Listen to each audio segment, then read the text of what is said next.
शासन को मोर भक्तिगत प्रणाम। मोर कवितार शीर्षक दरपड़ा अतीत। आशार विहंग उड़ी बुले आज, आशार विहंग उड़ी बुले आज, सुनील आकाशर बादल खुचे अस्थिर मनर लहड़ी भसाई देइछि अनेक स्मृतिर बालिघर गुड़ी। तेणु तो मु भय करे भावनार समुद्र तटरे स्वप्नर महल तोड़िबाकू। काहींकी बा तोड़िबी तोड़ी देई साइति देले भी अटकाई पारिनी केबे से अबुझा ढेउकू। आउ केमिति बा बुझेइबी जेबे जेबे बोझ बुझेबाकू जाई देखिछि सब डायरीर पृष्ठा टुकुड़ा खंड गुड़िक बिछेई होई पड़िछि।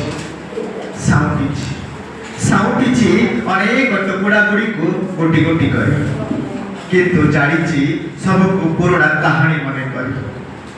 लहुर नियारे जानिछि मुनि मो सेथिरु पाइछि सुखिला लुहर मुताती। अटकाइछि मते मो मनर भावना, किंतु लिखाई पारिनी केबे से क्षतान्त चिन्हर जंत्रणा। हाँ, तरपड़ा अतीत कहानी मोर आउ केबे पाइबिनी सत। हाँ, तरपड़ा अतीतर कहानी आउ केबे पाइबिनी सत, किंतु वर्तमान वास्तवता आसंताकालीर कहानी होइब निश्चिंत। आसंताकालीर कहानी होइब निश्चिंत। धन्यवाद।